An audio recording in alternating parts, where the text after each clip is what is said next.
My name is Luce, and for weeks I told myself I was imagining it. Perfume doesn't evaporate out of a sealed bottle. Certainly not Chanel number 5, the anniversary gift Mark gave me 6 months ago, the one I rationed like a luxury during wartime. Yet each morning the glass felt lighter in my hand, as if some invisible guest had pocketed my scent while I slept. Mark stood at the dresser, tightening his navy big meeting tie. I lifted the bottle from my vanity. The gold label winked. The amber liquid did not. Half a bottle stared back. Half, when I'd worn it maybe twice since autumn. "Honey, have you seen my perfume?" I asked, keeping my voice light. "What perfume?" he said without turning. "The Chanel, the one you gave me." He shrugged in that polite, distant way he'd perfected. "Why would I touch your perfume, Luce?" In the mirror, his left eye twitched, the tiniest tremor. I set the bottle down. The soft tap on the glass sounded, absurdly, like a clock. At work, the unease rode with me. A stone in my shoe I couldn't fish out during meetings about impressions and brand recall. I'm paid to notice patterns, spikes, dips, the outlier that hints at a story. All day I thought about the bottle, the angle I leave it at, the shadow it throws, the weight it should have in my palm. 2 days later, in the hallway outside our apartment, Mrs. Patterson paused with her ancient poodle. "Oh, Luce, your perfume is divine. I caught a whiff yesterday afternoon. Takes me back to Paris." "Yesterday afternoon?" I repeated. "Around 2, she said cheerfully. I smiled with my whole face except my eyes. "It lingers," I offered. "Old buildings. Perfume doesn't linger 6 hours. I carried the mail upstairs like contraband." Inside, the apartment was tidy, plausible, wrong. The bed was made, but not our way. I placed my pillow-centered, embroidered edge, kissing the headboard. My father was military. I fold like a prayer. Now it sat a half a hand to the right, angled, as if someone had tried to mimic my ritual from memory. The throw blanket was folded, but not into my thirds. Somehow that was louder than a scream. "Long day?" Mark called from the bathroom. "The longest," I answered, touching the blanket, feeling the ghost of unfamiliar fingers in the weave. His phone buzzed on the nightstand and fell silent. Lately he kept it face down, screen locked with a code he changed every other Tuesday. He used to nap with his phone open on his chest like a baby bird. That night, I took the bottle to the lamp and drew a hairline pencil tick where the liquid rested. A private contract with myself. No accusations, no tears, just data. If the level dropped while I was gone, it wouldn't be my anxiety. It would be gravity with a motive. Morning choreography, toast, coffee, keys in the bowl. He kissed the air near my cheek and said he'd be late. Reynolds wanted another pass on the quarterly report. Sarah in accounting had told me Reynolds leaves at 5 on the dot for his daughter's soccer. I rinsed my mug and left. The pencil mark waited on the vanity, like a witness willing to testify. Work swallowed 8 hours. When I came home, the kitchen smelled like basil and garlic. Mark stirred sauce and scrolled his phone with his other hand. "Thought I'd surprise you," he said. "It smells wonderful," I said, and walked straight to the bedroom under the pretense of changing. The line on the bottle sat 1/8 of an inch above the new liquid level. Not evaporation, a taking. Over dinner, he told me about traffic and budgets, and a client he called by her first name as if it were a joke they shared. "Busy day?" he asked finally. "The kind where the printer eats the presentation," I said. "Yours?" "Back to back," he said, twirling pasta, not meeting my eyes. "Was Reynolds impressed?" A muscle twitched in his cheek. "He can be particular." "He left at 5, I said softly. He didn't hear me, or pretended not to, and we ate in a quiet that sounded like snow. My body woke me before the alarm, as if truth wanted a head start. I lifted the water glass Mark had left by the sink. On the rim, a crescent whisper of color caught the light. Not my deep wine red. Coral, the kind that flatters fair skin and blue eyes, the kind I never wear. I held the glass to the window. The lipstick was so faint it could have been a rumor, but once you see a pattern, you can't unsee. The hairs in the drain, finer, paler than mine. The blanket folded wrong, the pillow angled. The perfume line slipping, polite, relentless. The neighbor who smelled me when I wasn't there. Mark came up behind me, breath warm from sleep. "You okay?" he asked, careful with the kind of care you give a cracked vase. "Just thinking about the day," I said, setting the glass down with deliberate softness so it wouldn't ring like an accusation. He kissed my temple and went to shower. I wiped the lipstick from the rim. The stain smeared, proof turning to ambiguity under my thumb. Panic flared, then cooled. If this was going to be my life, 2 sets of footprints in a home with only 2 keys, I wouldn't stand in the doorway and argue with shadows. I would turn on every light. I would name what I saw. On my way out, I adjusted the perfume bottle so the label faced forward, aligned with the mirror frame. A calibration, an oath. The scent of aldehydes lingered at my wrist from last night's test dab. Beneath it, I caught something metallic and thin, like the taste of a bitten tongue. On the train, I opened a fresh page in my notebook and wrote, "Evidence log." Then I listed the facts as if facts could outfit me in armor. 1. Perfume level down. Mark moved. 2. Pillow angle wrong. 3. Blanket fold wrong. 4. Blonde hair in drain. 5. Coral lipstick on Mark's glass. 6. Neighbor smelled perfume at 2 p.m. while I was at work. I added a 7th line and left it blank. Some truths arrive in pieces. I closed the notebook and saw my reflection in the window. A woman who used to be soft. A woman learning precision. I looked again at the faint crescent on the water glass. So slight I might have missed it if I hadn't already decided to see. The morning after my list began, the bottle sat where I'd left it. Label squared, pencil mark crisp. I paused before leaving for work, staring at it like a gambler watches the dice, waiting for proof that chance wasn't in charge. Mark kissed the top of my head. "Don't wait up tonight. Client dinner." I nodded, pretending to be the wife who trusted. Inside, my pulse drummed against my throat. The mark on the bottle would tell me if trust was still possible. At the office, I distracted myself with emails until Sarah from accounting leaned on my cubicle wall. "You and Mark still doing date nights?" Reynolds swears it keeps his marriage alive. Her casual mention of Reynolds snagged at me. "Reynolds leaves by 5 every day," I said before thinking. Sarah blinked. "Yeah, soccer practice. Why?" "No reason." I smiled, the polite kind that seals secrets shut. By the time I got home, the pasta pot sat drying in the rack, and Mark was on the couch in gym clothes scrolling his phone. "How was the client dinner?" I asked, leaning against the doorframe. "Canceled last minute. Ordered in Thai instead. Want leftovers?" His lie was smooth enough to polish, but the scent in the air betrayed him. Sweet, powdery, floral. My perfume hovering like a ghost. "Are you wearing cologne?" I asked lightly. He laughed, probably from hugging you this morning. We hadn't hugged that morning. We hadn't hugged in weeks. That night I waited until he was asleep. In the soft hum of his snore, I slid out of bed and tiptoed to the vanity. The perfume level had dipped again, just enough to slice doubt from certainty. My pencil line now floated above the surface like a memory of innocence. I wrote it in my log. 800 p.m., level lower. The next morning, the scarf appeared. Tucked between Mark's gym clothes, coral pink, Hermes. I lifted it into the light, silk rippling like water. My throat tightened. Not mine. Never mine. "What's that?" His voice startled me. He stood in the doorway, damp from a run. "Laundry," I said evenly. "Must have gotten mixed in." "It's yours." He shrugged too quickly. "I don't wear coral." His jaw hardened. "Maybe from the cleaners." "We haven't been in weeks." My voice was calm, but my heart pounded. "Why are you interrogating me, Luce? It's just a scarf." A Hermes scarf. $400 of someone else's life bleeding into mine. I logged it. That afternoon, Tom from next door knocked. His voice was awkward, careful. "Hey, Luce.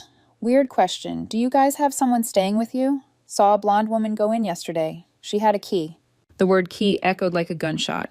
"No," I lied smoothly. "New cleaning lady." He nodded, relieved. "Oh, good. Just making sure." When the door shut, I pressed my back against it, shaking. A key. She had a key. Mark had given her access not just to his time, not just his body, but our home. My sanctuary had been franchised without my consent. That night, as we ate dinner side by side, I studied him. The easy way he twirled spaghetti, the absent smile at the TV, the faint coral lipstick still staining the water glass he'd abandoned in the sink. Every surface in the apartment now felt contaminated, carrying fingerprints of a life I wasn't part of. "You're quiet tonight," he said. "Just tired." "You should sleep more. You've seemed on edge. On edge. like I was the problem, like suspicion was the disease instead of a symptom. After he fell asleep, I stared at the ceiling. My father had taught me that every puzzle has patterns if you're disciplined enough to look. This wasn't paranoia. This was method. I whispered the word like a vow, evidence. In the morning, before leaving for work, I slipped a thin voice-activated recorder behind the photo frame on Mark's nightstand. The frame held a picture from Santorini, both of us tan, smiling, drunk on the illusion of forever. Now the smile looked rehearsed. My hand trembled as I slid the frame back in place. I wasn't sure what scared me more, that I'd hear nothing or that I'd hear everything. At my desk later, the email alerts and client reports blurred. In the reflection of my monitor, I saw a woman I barely recognized. Her eyes were sharp, restless. Her lips pressed into a line. She didn't look like a paranoid wife. She looked like a detective. That night, Mark claimed he had late meetings. I microwaved leftovers alone, staring at the perfume bottle with its sinking line. By the time the door finally clicked at 10:15, my log already had a new entry. 10:00 p.m. Bottle lower again. Traffic was murder, he muttered, loosening his tie. I smiled, all teeth. Of course. Inside, the evidence piled like sandbags against a rising flood. I had the perfume, the scarf, the lipstick, the pillow, the hairs, the neighbor, the key. And soon, I'd have his voice. I went to bed early, pretending to sleep. But I wasn't sleeping. I was waiting. Because now I knew. The truth wasn't slipping through the cracks of my marriage. The truth was seeping in, drop by drop, through every spray of Chanel No. 5 that wasn't mine. The following Saturday, rain slicked the city streets like glass. Mark claimed he had a team workshop and left at dawn in his pressed shirt and too bright smile. The perfume bottle on my vanity stood like a sentinel, the pencil line mocking me. I dressed quickly, slipped my notebook into my bag, and decided it was time to escalate. Instead of running errands, I stationed myself at the coffee shop across from our building. From my corner table, steam curling from a bitter cappuccino, I had the perfect view of our entrance. Hours stretched like taut string. Every time the door swung open, my stomach knotted. Couples came, delivery men, teenagers laughing too loudly. But at 11:47, she arrived. Blonde hair pulled into a loose knot, coral dress brushing her knees, heels clicking like punctuation marks. She didn't hesitate, didn't even glance around. She walked straight to the door, produced a silver key that caught the sunlight, and let herself into my home. My home. I gripped my coffee cup so hard the cardboard buckled. For a long moment I couldn't breathe. I could rush over, confront them, blow the fragile facade apart. But my father's voice, patient and unyielding, whispered in memory, "You don't charge a battlefield blind, you map it first." So I waited. When I finally climbed the stairs, I didn't use my key. I pressed my ear to the door, heartbeat pounding in my skull. Inside, laughter, glasses clinking, music low and jazzy, the kind Mark always complained about when I played it. And then I heard it, his laugh. Not the hollow chuckle he gave me out of habit, but full-bodied, unrestrained, delighted. A sound I hadn't heard in years. My hand tightened on the knob. I imagined bursting in, watching shock ripple across his face, her scrambling for her clothes. But rage without proof is a scream in the wind, and I needed more than noise. I walked away. My heels sank silently into the carpet, every step measured, deliberate. Back in the cafe, I opened my notebook and wrote in bold, 11:47. Blonde entered, silver key, coral dress, heard laughter and glasses. The barista gave me a look as if I'd been there too long. I ordered another coffee. My hands shook as I stirred in sugar, but my handwriting was steady. If they wanted to script me as the clueless wife, they were about to discover I was writing a different story. That night, a Mark came home humming, of all things, dropping his jacket on the chair like a carefree bachelor. "Sorry I'm late. Reynolds dragged us through another round of revisions." "Of course," I said, setting my fork down gently.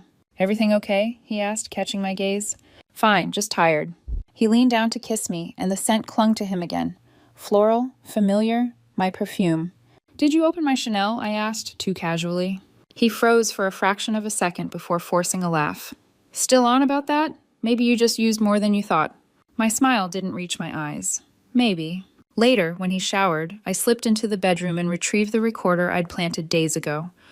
My hands trembled as I slid it into my pocket, the weight of it heavier than I'd expected. In the silence of my car, parked 3 blocks away, I pressed play. Static, footsteps, the rustle of fabric. Then her voice, light, amused, edged with disdain. She doesn't even notice, Mark. I used the perfume again today. She noticed, his voice replied. Asked me about it last week. And? I told her she was paranoid. She backed down. Luce hates confrontation. Their laughter filled the tiny speaker. My stomach dropped. How much longer do we keep sneaking around? She asked. Just a few more months. I need to move assets first. Make sure she can't touch them in the divorce. Divorce. The word hit like a fist. Not just betrayal of the body, but of the life we'd built, the years I'd given, the trust I'd offered. I shut off the recorder, chest heaving, gripping the steering wheel until my knuckles blanched. In the rearview mirror, my face looked carved from stone. By the time I walked back into the apartment, Mark was lounging on the couch, hair damp from the shower, remote in hand. You're out late, he said. Stopped for a drive, I murmured. He nodded, eyes already drifting back to the TV. In that moment, I realized something chilling. He wasn't even trying to hide anymore. He believed he knew me, docile Luce, the wife who hated confrontation. He thought I'd accept whatever scraps of attention he tossed me, too timid to dig deeper. He was wrong. I went to the bedroom, sat at the vanity, and studied the perfume bottle. My pencil mark floated far above the liquid line now, proof carved in graphite. The amber scent was no longer luxury, it was evidence. And evidence, once collected, is a weapon. Sunday dawned with pale light filtering through the blinds, making the room feel both familiar and foreign. I stared at the ceiling, replaying the recording in my mind, her laughter, his voice calling me paranoid, the word divorce slithering like poison. Once, I'd thought betrayal would break me. Instead, it made me sharper, like glass after it's been struck. I rose before Mark stirred, pulled on jeans and a sweater, and slipped out. Across the street, the cafe was quiet, half empty, the hiss of the espresso machine a kind of cover. I took my usual corner seat, notebook open.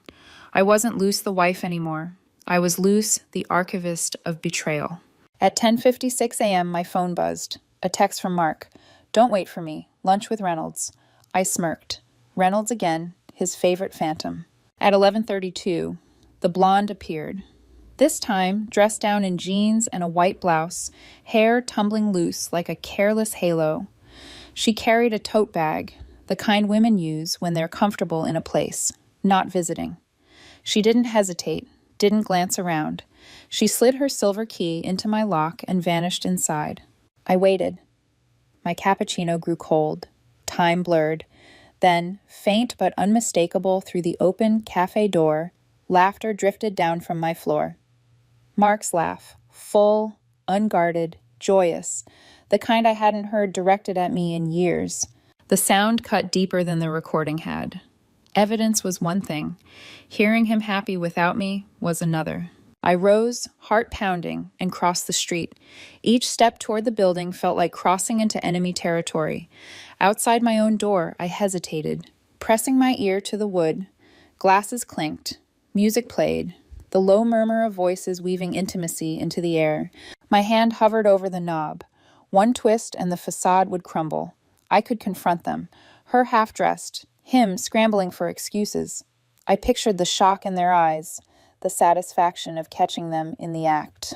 But then another image, their laughter fading into silence, then turning on me. Him accusing me of paranoia again. Her smirking, knowing I had nothing but rage. Anger without strategy was useless. I needed more than a scene. I needed a case. I turned away, forcing my steps silent down the hall. My throat burned, but my notebook in the cafe steadied me.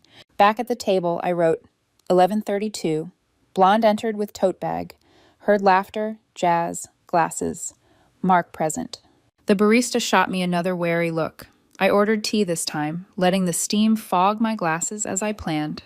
That evening, Mark breezed in at 7:45 with a bouquet of daisies, my namesake flower, the irony cruel. For you, he said, like he'd just thought of it. They're beautiful, I murmured, arranging them in a vase. The petals brushed my fingers, soft and mocking. Reynolds kept me late again, he said, tossing his jacket onto the chair. Of course. My voice was calm, even tender. We ate takeout together. Thai, his choice. The scent of basil filled the room, but beneath it lingered something floral and powdery. My perfume, riding the air like an uninvited guest. You're quiet, he observed, eyes on the TV. Just tired. He smiled faintly. You've seemed overwhelmed lately. Maybe take a few days off work. Overwhelmed, as if the problem was my nerves, not the evidence piling like bricks around us. That night, after he fell asleep, I crept to the closet and examined his jacket pockets. Receipts, a gas station 2 towns over, a French restaurant I'd never been to, a business card for a jeweler, tucked deep. I photographed everything, careful to return each slip of paper exactly as I'd found it. Back in bed, I stared at the ceiling. The old Luce would have cried into her pillow. This Luce was making maps. Every lie, every clue was a breadcrumb leading me deeper into the forest, and I would follow until I found the wolf's den. The next morning, I pretended to sleep as Mark kissed my forehead. After he left, I sat at the vanity and studied the perfume bottle again. The liquid gleamed in the light, lower than ever, the pencil mark floating high above. I lifted the bottle, inhaled deeply, and almost gagged. The scent I had once loved now smelled like intrusion, like betrayal distilled into amber. I set it down carefully. My mother used to say, "Don't ignore what's right in front of you. Small things reveal the big truths." She was right. The perfume wasn't just disappearing. It was leading me somewhere, and I was ready to follow. 3 days passed before I had the courage to press play. Mark had been working late twice, both nights returning after 10, his tie loose, his excuses looser. Both mornings, the perfume level had dropped again. When I finally retrieved the recorder from behind the honeymoon photo, I carried it like contraband into my car and locked the doors. The underground garage was quiet except for the faint drip of water echoing in the corners. My thumb hovered over the play button. Once I listened, I couldn't unhear. I pressed. At first, static. Then the sound of drawers opening, a laugh, hers, younger than I expected, high and sharp like glass breaking. "I used her perfume again today," she said. "She noticed," Mark's voice replied, casual, almost amused. "She asked about it last week." "And?" I told her she was paranoid. She backed down. Luz hates confrontation. Their laughter spilled into the car, filling every corner. My pulse pounded in my ears. "How much longer?" she asked. "I'm tired of sneaking around." "Just a few more months, Shimimans," he said. "I need to move assets first. Make sure she can't touch them in the divorce." The word divorce snapped like a trap. I stopped the recording, lungs heaving as though I'd run. My hands shook on the steering wheel. He wasn't just betraying me in body, but dismantling the life we'd built, brick by brick, while I made dinner and folded laundry.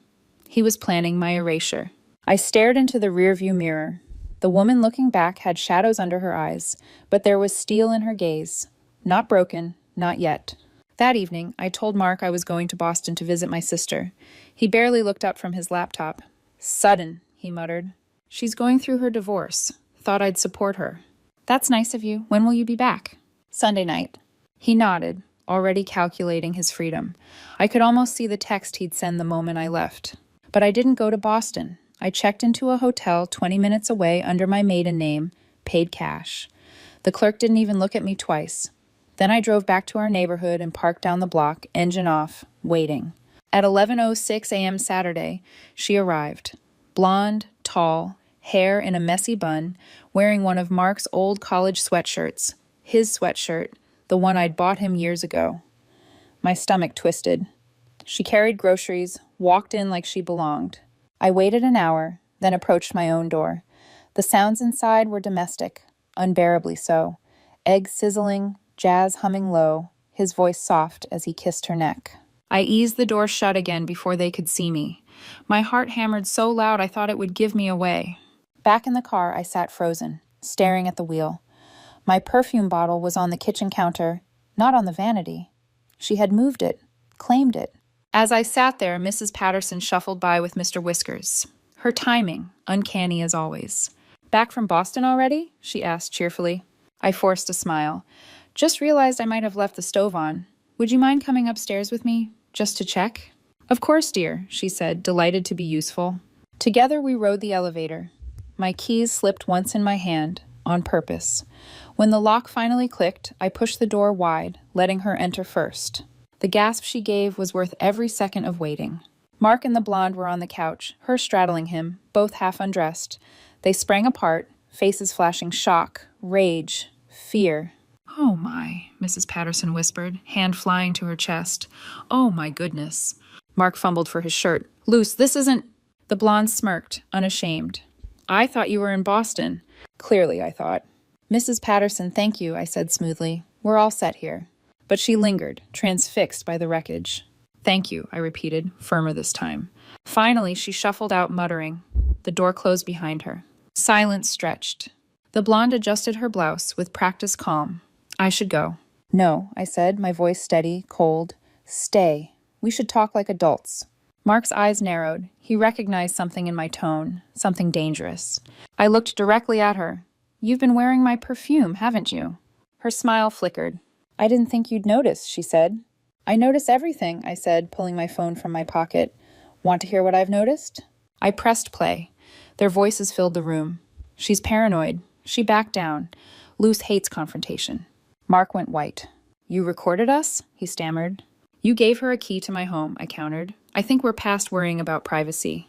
The blonde, Jessica, I would later learn, crossed her arms. "This is between you two." "No," I said, blocking her path to the door. "You don't get to play house in my home and then walk away when it gets uncomfortable." Her chin lifted, defiant. "Jessica." "Well, Jessica," I said, my voice slicing the air. "How long?" 8 months. She said it like it was nothing. 8 months. Through Christmas, through our anniversary, through every lie he'd told. I turned to Mark, but he said nothing. His silence was answer enough. A cold clarity settled over me. The old Luce might have wept, pleaded. This Luce only smiled. "You're right," I said softly. "He doesn't love me anymore. Maybe he never did. But you know what this is about now, Jessica. Not love. Consequences." The apartment was silent, except for the hum of the refrigerator. Jessica stood with her arms crossed, her coral nails tapping against her sleeve, as if daring me to break. Mark lingered behind her, eyes darting between us, like a trapped animal calculating escape routes. "You don't scare me," Jessica said finally. Her voice was cool, but her jaw tightened. "Good," I replied. "I'm not trying to scare you. I'm trying to make you understand." I walked to the kitchen counter where the perfume bottle now sat, moved from my vanity as if it belonged to her. I picked it up, holding it between us. "Do you know what this is?" I asked. "A perfume bottle," she said flatly. "No," I corrected. "It's evidence. Every drop that went missing led me here, to this moment, to you." Jessica rolled her eyes, but Mark shifted uncomfortably. He knew me well enough to recognize the edge in my voice. "Luce," he said, stepping forward, his hands raised as if soothing a wild animal. "Let's not—" I cut him off. "Let's, because I'm done being the paranoid wife you both laughed about." Jessica smirked. We laughed because it was true. I set the perfume down with deliberate care, then pulled out my phone. With one swipe, the screen glowed, displaying the photos I'd taken. Receipts from restaurants, lingerie boutiques, gas stations miles away. I held them up one by one. La Perla, Chat Lauron, gas station in Brookhaven, jewelers on 5th. All from nights you claimed to be working late, Mark. His face paled. "You went through my things?" "Our things," I corrected. "Joint accounts, joint life, joint lies." Jessica's smirk faltered. "You really kept all of that?" "Every slip of paper," I said. "Every inconsistency, every thread you thought would unravel quietly. I've been weaving them into a rope." Mark's voice sharpened. "This is insane." "Insane is giving your mistress a key to your marital home," I snapped. "Insane is underestimating me." The air between us crackled. Jessica shifted uneasily now, sensing the shift in power. "You're bluffing," Mark said. I turned my phone again, this time showing the photo of a lease agreement with his signature. Riverside Heights, 2-bedroom apartment. The landlord was chatty. "Thought Jessica was your wife. Did you tell her that, Mark?" While I was at home wondering why my perfume kept disappearing. Jessica's eyes widened. "You told me you hadn't started divorce proceedings yet." Mark's lips parted, scrambling for words. I cut him off again. "You also told the landlord she was a doctor. She isn't, is she, Jessica?" Jessica's face flushed. "I am in pharmaceutical sales." "Interesting," I murmured, "because Mark told me you were his client." Her eyes flickered to suspicion dawning.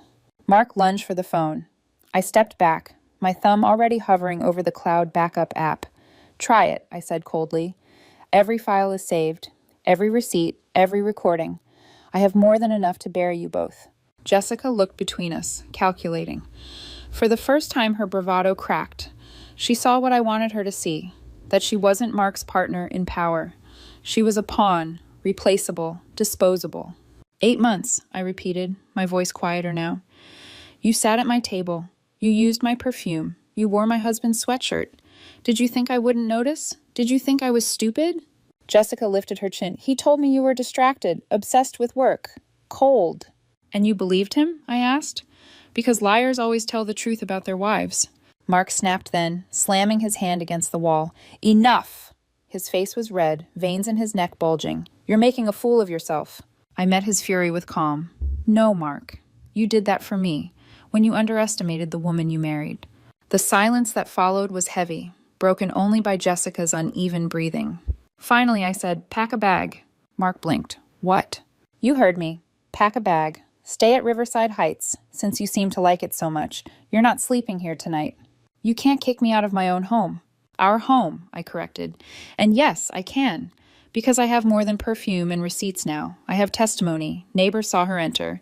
Mrs. Patterson saw you both today. And if you don't leave quietly, I'll make sure the board at your firm hears the recording where you laugh about moving assets before divorce. Mark's mouth opened, then closed. Jessica looked away, suddenly fascinated by the floor. Go, I said softly.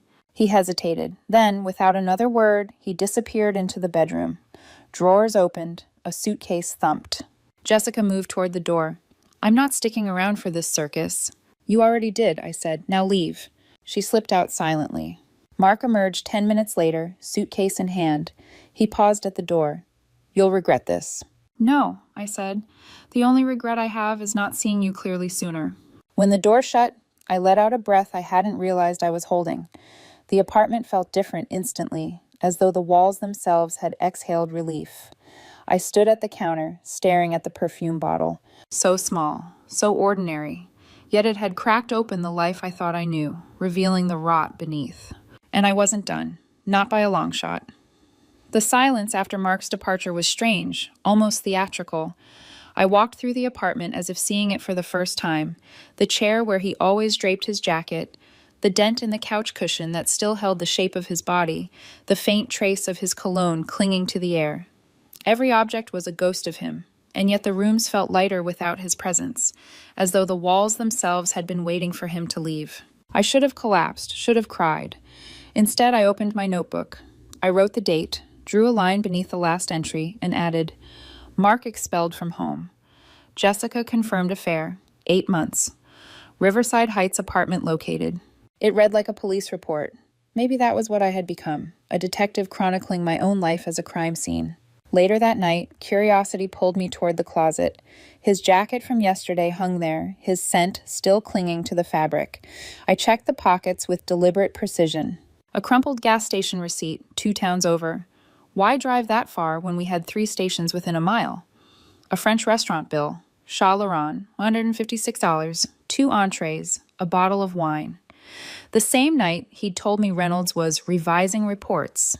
And then, in the inner pocket, a folded slip of paper, numbers scrawled in his handwriting, too short to be a phone number. A code. I photographed everything, sliding the items back exactly as I'd found them. My phone was filling with evidence, a gallery of betrayal. Each photo felt like a blade, sharp and undeniable. When I returned to the vanity, the perfume bottle caught the lamplight. I lifted it, swirling the amber liquid that had become my unwanted companion. You're not just perfume anymore, I whispered. You're proof. The next morning, I began my search in the filing cabinet. Tax returns, insurance forms, investment statements, all things I'd seen before, but never really read. Now I examined them with different eyes. On the latest return, a line item snagged me. Deduction for a home office, but not at our address. An entirely different one. My pulse quickened. Another property? Another lie? I copied the address into my phone. Downtown. I didn't wait. The building was unremarkable. Gray stone, narrow windows. Inside, a directory listed small firms, names I didn't recognize. But on the 3rd floor, I found it. Taylor Consulting, LLC. Taylor, my husband's surname. My heart pounded as I tried the odd key I'd noticed weeks ago, the one he claimed was for the gym locker. It fit. The office was small, tidy, 2 rooms. On the desk, a computer hummed softly, and on the wall hung a whiteboard crowded with notes, client names, financial projections. Real clients. Real money. But the filing cabinet told the real story. Contracts, invoices, payments, numbers that made my head spin, hundreds of thousands flowing in over the last 2 years, money I'd never seen in our accounts. I sank into his chair, the leather creaking under my weight. He hadn't just cheated on me with another woman. He'd cheated me out of a life. A picture frame lay face down on the desk. I turned it over, expecting Jessica's smile, but it wasn't her. A woman I didn't know stared back, elegant, mid-40s, with 2 children at her side. My stomach flipped. Who was she? Before I could answer, my phone buzzed. An unknown number. I hesitated, then answered. Hello? Is this Luce Taylor? A woman's voice, measured, sharp. Yes, who is this? My name is Patricia Morrison. I believe you know my husband, Richard Morrison. The name clicked instantly. I'd just seen it on the whiteboard as one of Taylor Consulting's biggest clients. I'm familiar, I said carefully. We need to talk, Patricia replied. Her tone carried no invitation, only command. About your husband, about what he's been doing. A pause, my throat felt dry. Where? She gave me the name of a coffee shop downtown, her voice clipped, efficient. Tomorrow, 10 a.m., don't be late. The line went dead. I sat frozen in the chair, surrounded by contracts, invoices, proof of a double life. The scent of toner and old paper filled the air. For weeks I thought the missing perfume was the beginning and the end of the story, but the truth was bigger, much bigger. Mark wasn't just betraying me. He was building something else, another life, another fortune, another future that didn't include me. And Patricia Morrison, whoever she truly was, had just opened a door into a deeper betrayal I hadn't yet imagined.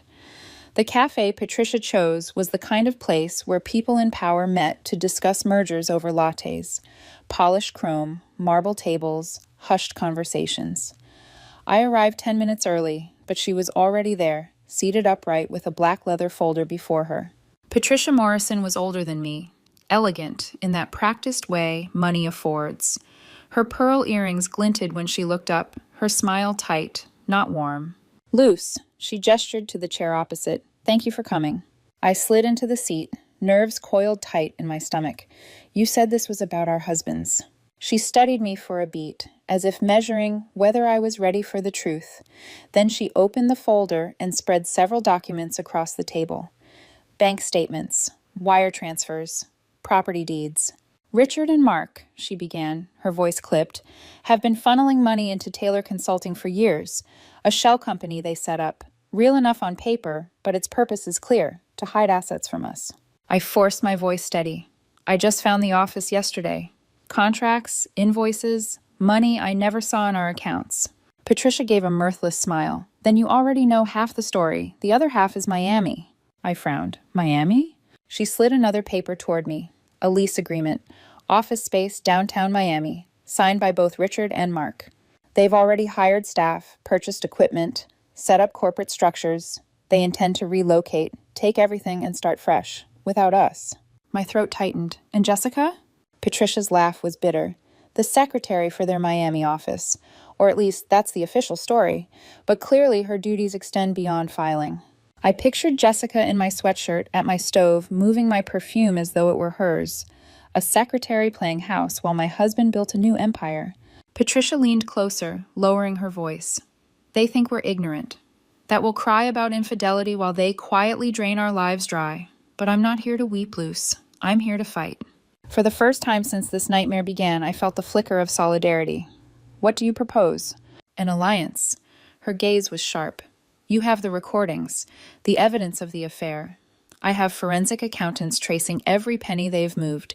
Together we can dismantle them. My pulse quickened. Legally? Legally, financially, entirely. I sat back, processing. Weeks of feeling isolated, dismissed, gaslit. Now someone else saw the same man I did. Not just a cheater, but a strategist. Not just a betrayal of the body, but of the entire marriage contract. Patricia poured sugar into her coffee, her movements precise. Richard thinks I won't fight back. He believes I'll cling to the lifestyle, the charity galas, the photographs in glossy magazines, but I'd rather burn it all than let him walk away unscathed. Her fury was cold, not wild, a blade sharpened over years. I felt the same steel in my own bones. I pulled out my phone, opened my evidence log, and slid it across to her. Here, the receipts, the scarf, the lipstick, the recordings. Proof he's not just dishonest with me, he's careless. She scanned the entries quickly, nodding. Good, very good. You've been meticulous. That will matter. A strange pride stirred in me. For weeks, Mark painted me as paranoid. Now someone recognized the discipline behind my vigilance. Patricia closed her folder with finality. We will coordinate. My attorneys will handle the financial fraud. Your recordings will add weight. Together we will strip them of every advantage. They wanted a fresh start in Miami? Let them start over in prison. The words sent a shiver down my spine. Prison. I hadn't let myself imagine consequences that large. I'd been focused on survival, but Patricia was talking about annihilation. She reached across the table, her hand steady on mine. You don't have to do this alone anymore. For the first time in weeks, I let out a breath that wasn't jagged. The cafe buzzed softly around us. But in that moment, it felt like we were the only two women in the world who understood the exact flavor of betrayal. I gathered my notebook, my hands trembling, but not from fear. Something else pulsed through me now. Resolve.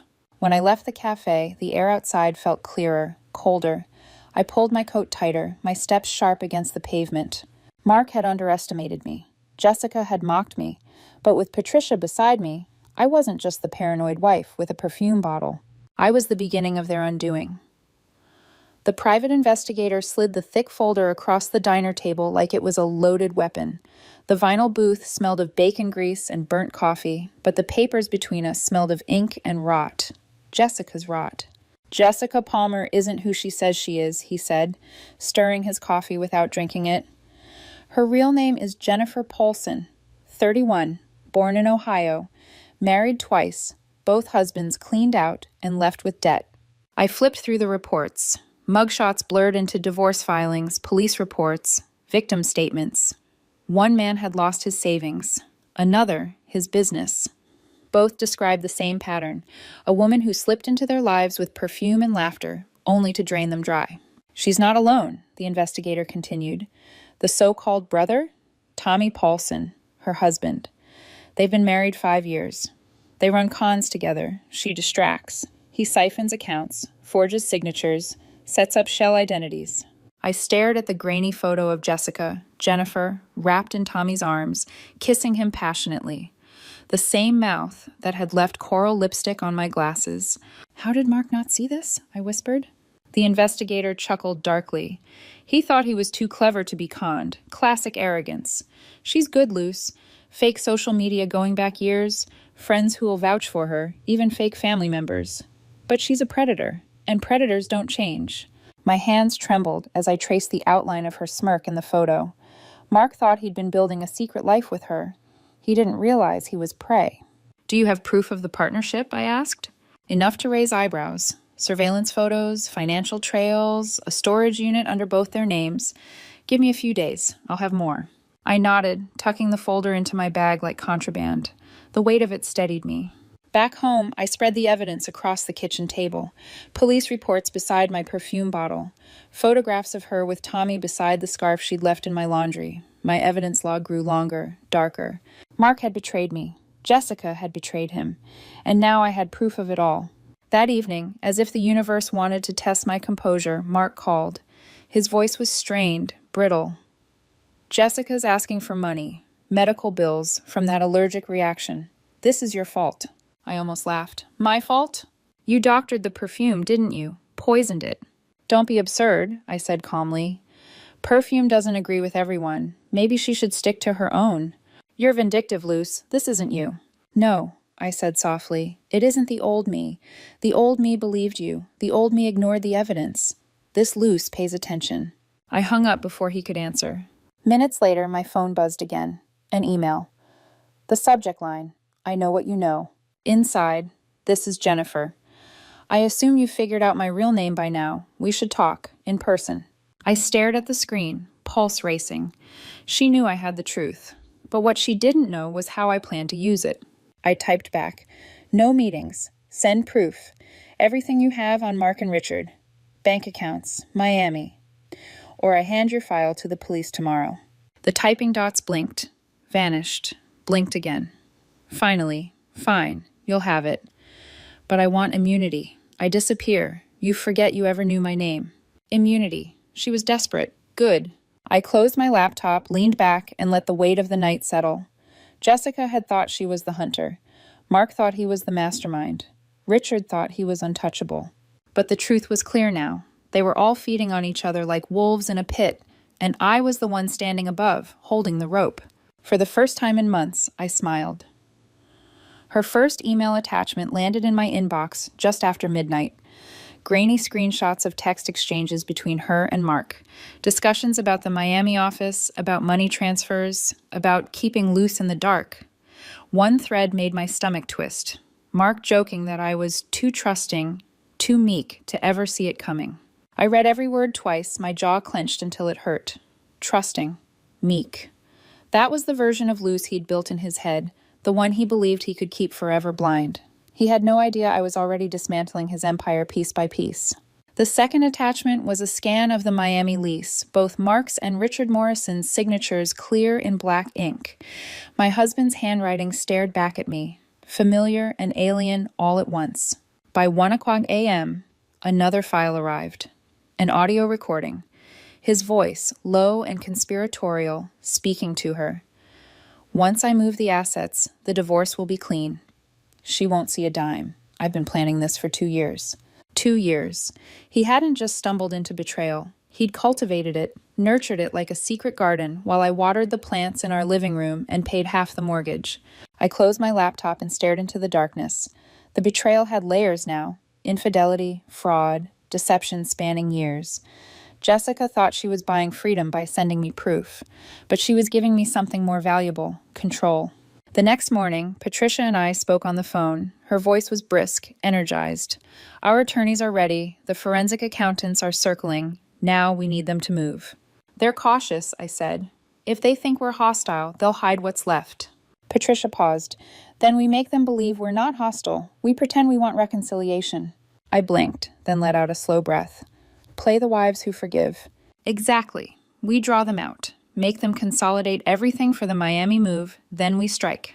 The audacity of it made me smile. My rage had been burning for weeks, but now it had a strategy. That evening, I sat across from Mark at the dinner table. He'd asked to meet, voice subdued over the phone. He brought flowers. Roses this time, always the wrong choice. He never remembered I hated roses. "You seem calmer," he said carefully. I lifted my fork, twirling pasta I didn't want. "I've been thinking about us. 15 years is a long time. Maybe we shouldn't throw it away so quickly." His eyes flickered with relief, hunger, calculation. "I've missed you, Luce." "I've missed what we used to be." I forced a wistful smile. "Maybe counseling, a fresh start." He reached for my hand, squeezing it like he had when we were newly married. "Yes, counseling. We can fix this." Inside, I laughed. Fix this. He didn't know what fixing looked like anymore. When dinner ended, I logged the conversation. Mark receptive to reconciliation. Willing to meet counselor. Believes I want to save marriage. I emailed Patricia. He's biting. Prepare the net. But even nets need bait. The following afternoon, I met Jessica, Jennifer, in a dim cafe far from our neighborhood. She wore sunglasses and a baseball cap, her hair tucked up, but her coral lipstick gave her away. "You're bold," I said. "You're desperate," she replied. Desperate people don't hold leverage. I set the recorder on the table, pressed play. Her voice filled the air. "How much longer do we have to keep sneaking around?" Her face tightened. "What do you want from me?" "Get him talking," I said. "Record everything. The money, the Miami plans, the assets. I want his voice admitting it all." "That's entrapment." "Not if you're doing it for your own protection," I countered. "Besides, he already thinks you're his partner. He won't hold back." She hesitated, chewing her lip. "And what do I get?" "You get to disappear, with the money he already paid you. I won't hand your file to the police. That's the deal." Her jaw worked, then she nodded once. "Fine. But if he finds out..." "He won't, because he underestimates women, both of us." We parted without shaking hands. That night, Mark texted me. Dinner Friday? Neutral ground? Let's talk about moving forward. Neutral ground. A restaurant. Safe for him, he thought. I typed back, yes, Chez Laurent. The same place his credit card statement had betrayed him with Jessica. His reply came instantly. Perfect. I set the phone down, my reflection in the dark window staring back at me. He thought he was drawing me into reconciliation. But Friday night, at that table, I would draw him into his own undoing. Friday night pressed heavy with humidity, the kind of air that carried the smell of rain even before the storm broke. I stood before the mirror, fastening the pearl earrings Mark had given me on our 5th anniversary. The irony wasn't lost on me. The black dress I chose clung to me like armor, a costume designed to look like surrender. At Chez Laurent, he was already waiting, hair freshly cut, suit pressed, a single rose laid across the table. My least favorite flower, of course. He smiled when he saw me, the kind of smile he reserved for clients he needed to charm. You look beautiful, he said. Thank you. I sat, smoothing my dress, as if I were nervous. In truth, my pulse was steady, each beat deliberate. He ordered Bordeaux without asking, the expensive one he always saved for special occasions. The waiter poured, the candlelight flickering in our glasses. To any outsider, we looked like a couple rekindling something fragile but real. I've been thinking about us, Mark began, swirling the wine. 15 years. That's not something you throw away. I tilted my head, studying him. No, it's not. He reached across the table, his fingers brushing mine. I want to fix this, Luce. I miss you. The words might once have cracked me.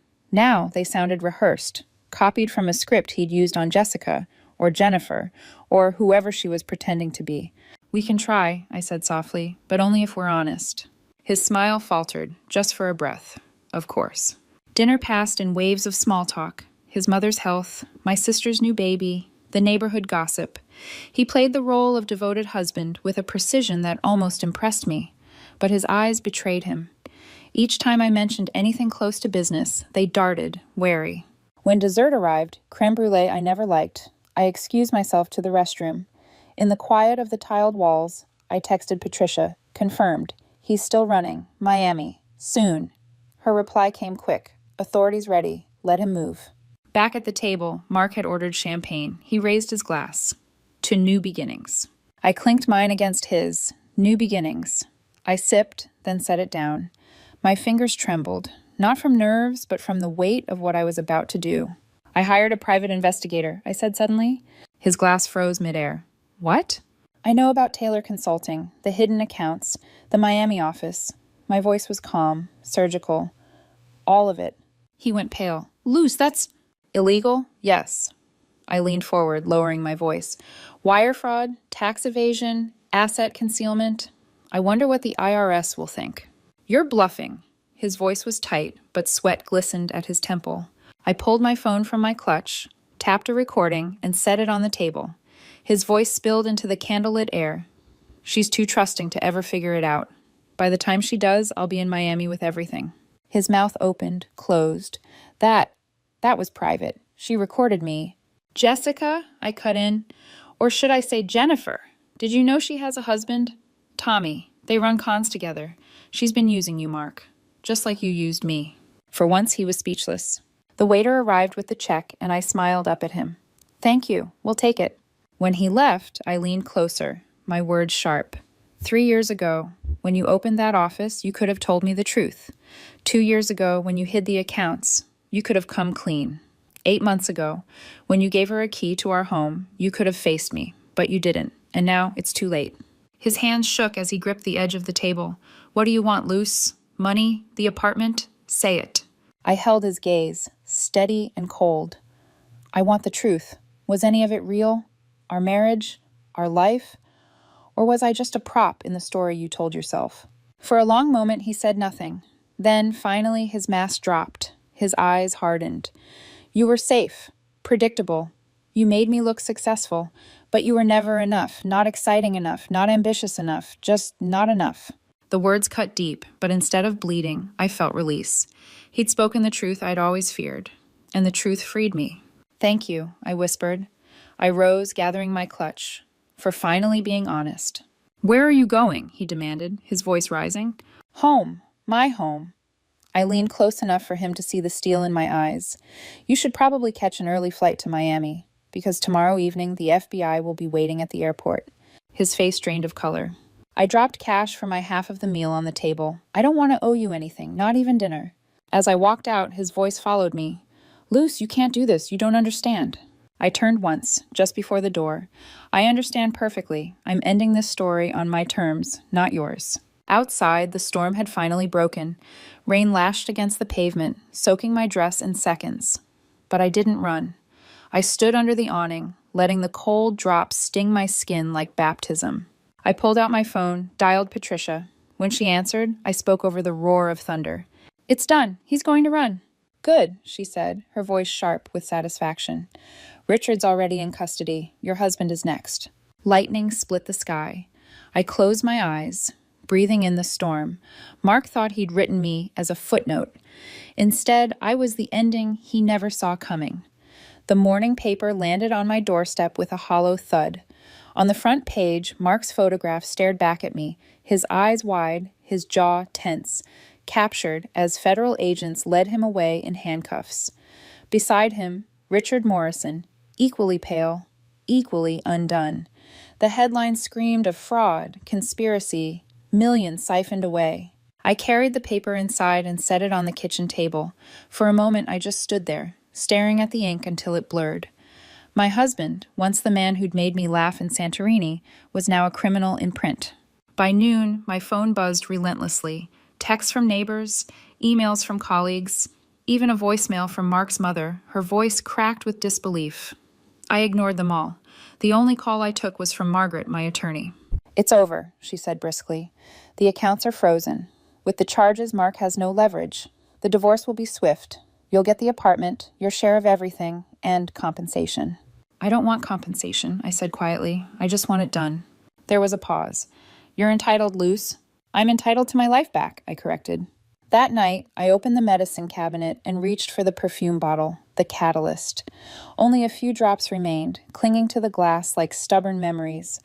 I thought about throwing it away. Instead, I set it high on the shelf, out of reach. A relic.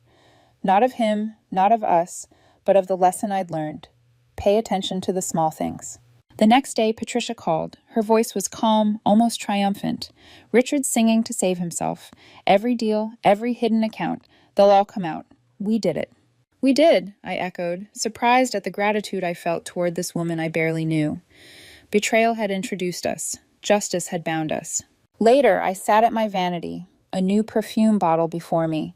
Jasmine and sandalwood, nothing like Chanel No. 5. I sprayed it on my wrist, inhaled deeply. The scent was foreign, unfamiliar, but it belonged to me alone. The doorbell rang. Mrs. Patterson stood there, casserole dish in hand, her eyes soft with sympathy. Thought you might not feel like cooking.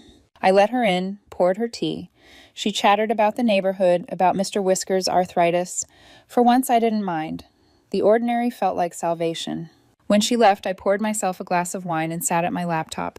Fingers hovering over the keys, I began to write. The story of a woman whose perfume kept disappearing. The story of small details that revealed devastating truths. The story of how destruction became the doorway to rebirth. I wrote about Mark and Jessica, about Riverside Heights and Taylor Consulting, about betrayal so sharp it cut through years of illusion. But mostly, I wrote about the bottle, the fragile glass vessel that had exposed an ocean of lies. Hours passed. When I finally looked up, the city was asleep. The apartment was quiet, wholly mine. I stood before the mirror, lifted my glass, and whispered to the woman reflected back, "This scent is mine, and mine alone." She smiled, tired but resolute, bruised but unbroken. For the first time in months, I believed her. And though the perfume bottle was nearly empty, I no longer needed it, because I had learned the truth. Sometimes the smallest things reveal the biggest betrayals, and sometimes what you lose shows you what you're meant to find, starting with yourself.